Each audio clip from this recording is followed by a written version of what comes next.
Delhi Om Shanti retreat centre से ब्रह्मा कुमारी आशा बहन जी अपने अनुभवों को बांटते हुए कहती हैं कि इस ईश्वरीय ज्ञान में लौकिक माँ बाप को बहुत लगन थी। हमारी लौकिक माँ भोजन बनाने में बहुत होशियार थी। 5 भाई बहनों में मैं सबसे बड़ी हूँ। मेरे माँ बाप को इतनी लगन थी कि जब मम्मा बाबा आते थे तो वे सारा दिन सेवा केंद्र पर ही बिताते थे। एक बार मम्मा कानपुर सिविल लाइन सेवा केंद्र पर आई हुई थी। लगभग 15 दिन मम्मा वहां रही थी। एक दिन मम्मा ने गंगे दादी से पूछा कि निर्मला, मेरी लौकिक माता जी का नाम, सारा दिन सेंटर पर रहती है, इनके बाल बच्चे नहीं है क्या? गंगे दादी ने कहा, मम्मा इनके 5 बच्चे हैं। तो मम्मा ने पूछा, फिर उन बच्चों को क्या करके आती है? उन्होंने उत्तर दिया, ताले में बंद करके आती है। ममतामयी माँ का हृदय स्पंदित हुआ तो उन्होंने तुरंत कहा, क्या बच्चों को ताले में बंद करके आती है? मैं उन ताले में पलने वाले बच्चों को देखूं तो सही। मम्मा ने दूसरे ही दिन हम लोगों को निमंत्रण दिया अपने साथ भोजन करने के लिए। उस समय मेरी आयु 10-11 वर्ष की थी। उस समय का दृश्य मुझे आज तक बहुत स्पष्ट याद है। मम्मा बैठी थी, उनके बगल में मैं बैठी थी। मेरी छोटी बहन और मेरा छोटा भाई बैठा था। भोजन परोसा गया तो हमने देखा कि मम्मा ने आधी रोटी ली, तो हमने लज्जा से एक ही रोटी ली। मम्मा का भोजन पूरा हुआ तो हमने भी अपना भोजन पूरा किया। मम्मा ने कहा, बच्चे और कुछ ले लो। हमने कहा, मम्मा हमारा पेट भर गया। मम्मा ने कहा, नहीं नहीं, तुम बच्चे हो, अच्छी तरह से खाओ। यह था हमारा मम्मा के साथ का पहला व्यक्तिगत मिलन। उसके बाद मेरा मधुबन आना हुआ। उस समय बाबा का ज्यादा ध्यान कन्याओं पर होता था। मैं छोटी तो थी, हमें कोई न कोई सेवा देकर भेज देते थे कि तुम यह सेवा करो। सुबह बाबा की मुरली चलती थी, मम्मा शाम को उसे रिवाइज कराती थी। मम्मा का ध्यान भी कन्याओं पर ज्यादा होता था। बड़ी कुमारियों का एक ग्रुप था तो छोटी कुमारियों का भी एक ग्रुप होता था। अभी जो निर्वैर भाई का ऑफिस है, उस समय वहां पहाड़ी थी। हम वहां बैठकर मुरली का अध्ययन करते थे। दोपहर में कर्मणा सेवा होती थी। हमारी ड्यूटी थी दिन में भोजन के लिए थाली कटोरी तैयार करना। उस समय गामदेवी की निम्मू बहन हम बच्चों की इंचार्ज थी। हम बच्चे तो खेलते थे। हमें बताया गया था कि जब भोजन की घंटी बजेंगी उस समय तुरंत आ जाना, आते ही थाली कटोरी तैयार करना। एक दिन हम खेल खेल में भूल गए। मम्मा राउंड पर आई, देखा तो भोजन की तैयारी ही नहीं हुई थी। नीमू बहन भी परेशान, क्या करे, अभी सब भाई बहनें आएंगे खाने के लिए, तैयारी तो हुई नहीं। नीमू बहन हम बच्चों को डांटने लगे। डर के मारे हम आंखें नीची करके काम कर रहे थे। मम्मा दूर खड़ी थी, लेकिन निम्मू बहन को पता नहीं था। मम्मा भी उस समय कुछ नहीं बोली, चुपचाप खड़ी थी। बाद में मम्मा ने निम्मू बहन को कहा, निम्मू आज तुम्हारा डिपार्टमेंट ठंडा है। सिर्फ इतना ही कहा, लेकिन उस समय के इन शब्दों का अर्थ हमें बड़े होने के बाद मालूम हुआ कि मम्मा में यज्ञ के सारे कामकाज के लिए कितनी एक्यूरेसी और पंक्चुअलिटी थी। मम्मा आई थी अपनी छोटी उम्र में। केवल 17 साल की उम्र कोई बड़ी नहीं होती है। आजकल हम छूट देते हैं कि युवा है ना, लेकिन मम्मा ने अपनी युवा अवस्था को तपस्या से तपाया। वह तपस्या का स्वरूप दिखाई देती थी। आजकल समाज में लाखों शिक्षिकाएं हैं, लेकिन माँ स्वरूपा शिक्षिकाएं बहुत कम हैं, गिनती की हैं। मम्मा माँ स्वरूपा टीचर थी। माँ का प्रथम कर्तव्य है सारे परिवार को एकता के सूत्र में बांधकर रखना। मम्मा यह कार्य करने में नंबर 1 थी। 2 यज्ञ वत्सों में कोई मनमुटाव हुआ तो मम्मा उस मनमुटाव को मिटाकर उन दोनों के दिलों को जोड़ने का कार्य करती थी। समझिए, एक घर में 2 बच्चे आपस में झगड़ा कर बात करना छोड़ दे तो माँ के दिल पर क्या बीतती है। उसी प्रकार ऐसी कोई घटना यज्ञ में घटी तो मम्मा भी उन दोनों को मिलाने का काम करती थी।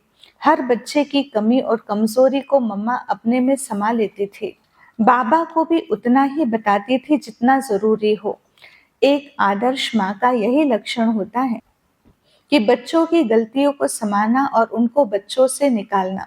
उसी प्रकार मम्मा इशारे से शिक्षा देती थी और सशक्त बनाने के लिए योग का दान करती थी। कानपुर में मम्मा को हारमोनियम बजाते हुए मैंने देखा है। मैंने मम्मा के साथ गंगा जी में बोटिंग की है। मधुबन में बैडमिंटन खेला है। कानपुर में हमने मम्मा के स्वागत के लिए एक गीत गाया था। डायलॉग किया था तो मम्मा ने पूछा, तुम बच्चों को बाबा याद आता है या मम्मा याद रहती है? तुरंत मम्मा हमारा ध्यान खिंचवाती थी। मम्मा हमेशा कहती थी कि मम्मा को नहीं, मम्मा को ऐसा बनाने वाले बाबा को याद करो।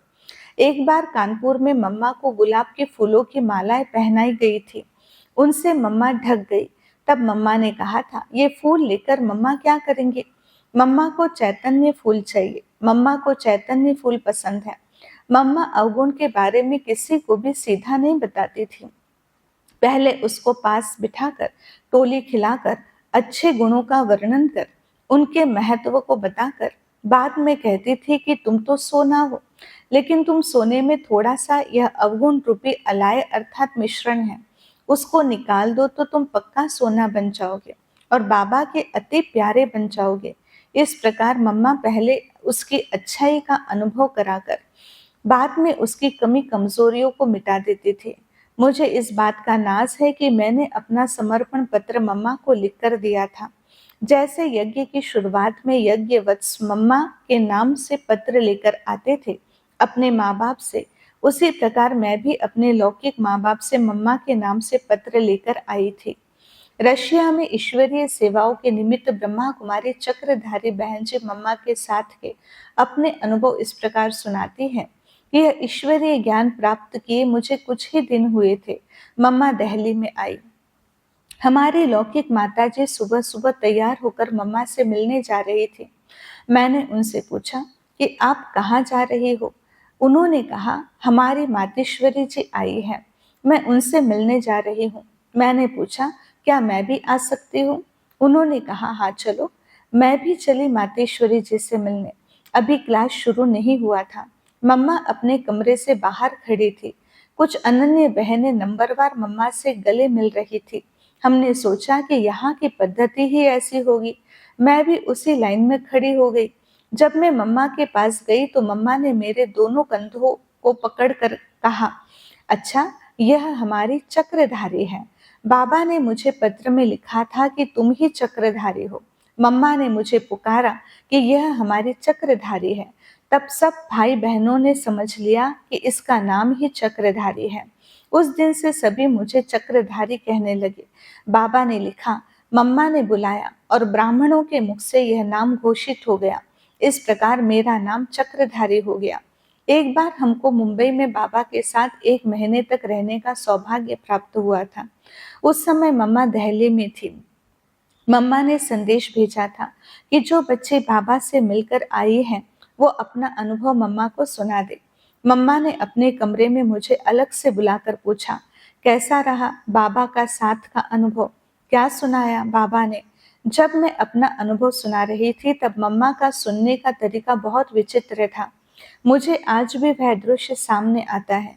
मम्मा एकदम लवलीन होकर बाबा की बातें सुन रही थी। बाबा की याद और प्रीत में खो गई थी। हमें लगा कि मम्मा को बाबा के प्रति, बाबा के बोल के प्रति कितना प्यार और सत्कार है। मम्मा गदगद होकर सुन रही थी। मम्मा एक बाबा में 2 रूप देखती थी, एक परम पिता का और दूसरा जगत पिता का। मम्मा ने बाबा को पूरा पूरा जान लिया था कि ब्रह्मा बाबा में कौन बैठा है, कौन ये महान ज्ञान सुना रहा है। मम्मा ने बाबा का पूरा पूरा अनुसरण किया। बाबा भी रोज सुबह 2 बजे उठते थे। एक बार जब मैं मधुबन आई तब मुझे बाबा के बाजू वाला कमरा रहने के लिए मिला था। हमने देखा बाबा 2-2:30 बजे उठकर टेबल लैंप जलाकर उसके ऊपर एक नैपकिन ढककर थोड़ी सी रोशनी में कुछ लिख रहे थे। अगले दिन मैंने बाबा से पूछा, बाबा आप कल रात कुछ लिख रहे थे? तो बाबा ने बोला, हाँ बच्चे, ऑलमाइटी बाबा ने जो आज्ञा दी थी, जो काम दिए थे, उनको पूरा कर रहा था। मुझे जो काम मिलता है उसको मैं पूरा करूं तब तो अन्य बच्चों से कुछ पूछ सकता हूँ। तो ऐसे बाबा रात जाग जाग कर ऑलमाइटी बाबा की आज्ञा का पालन करते थे। मम्मा का जीवन बहुत आकर्षक अर्थात चुंबकीय जीवन था। उनको जो भी देखता था वह अपना महसूस करता था, अपनी माँ अनुभव करता था अथवा देवी माँ का दर्शन पाता था। दिल्ली कमला नगर में एक माता आती थी। उसका पति अच्छा था, लेकिन लोगों ने भड़काने वाली बातों में आकर वह अपनी पत्नी को आश्रम पर जाने नहीं देता था। वह माता चुपके चुपके आती थी। जब उसको पता पड़ा कि मम्मा सेवा केंद्र पर आ रही हैं, तो उसने अपने पति से कहा, देखो, मातेश्वरी जी आ रही है। वह अम्बा है, देवी है। उनसे आप एक बार मिलो, उनका दर्शन करो। अगर उनसे मिलने के बाद भी आपको लगे कि इस संस्था में जाना अच्छा नहीं है, तो मैं वहां जाना बंद कर दूंगी। ऐसे कहकर वह पति को लेकर आई। मम्मा उन दोनों से पर्सनल मिली। 5 मिनट दोनों को मीठी दृष्टि दी और मधुर महावाक्य सुनाए। मम्मा का दर्शन पाकर तथा महावाक्य सुनकर वह व्यक्ति गदगद हो गया। उससे उसकी पत्नी ने कहा, देखिए, जहाँ हमारा घर है वहाँ एक सेवा केंद्र है। वहाँ मम्मा को आने के लिए निमंत्रण दे दीजिए। हमें भी लाभ होगा और वहाँ रहने वालों को भी लाभ होगा। उसके पति ने तुरंत मम्मा से कहा, मम्मा, आप हमारा निमंत्रण स्वीकार कीजिए। उस सेवा केंद्र पर हम आपके लिए सब प्रबंध करेंगे। मम्मा ने बड़े प्यार से उसका निमंत्रण स्वीकार किया। 8 दिन के लिए उन्होंने बहुत सुंदर से प्रबंध वहां किए। 8 दिन तक वह व्यक्ति सर्वप्रथम आकर मम्मा के सामने क्लास में बैठता था। वह यहाँ तक सोचता था कि मम्मा को हमने निमंत्रण देकर बुलाया है, इसलिए सेवा केंद्र पर कोई चीज की कमी नहीं होनी चाहिए। इसके बाद वह इतना पक्का बाबा का विद्यार्थी बना कि जब उसने नया मकान बनाया तो नीचे स्वयं रहे और ऊपर का मकान सेवा केंद्र के लिए दे दिया। इस प्रकार मम्मा की पालना जिसने भी ली वह बाबा का वारिस बच्चा बन गया। ओम शांति।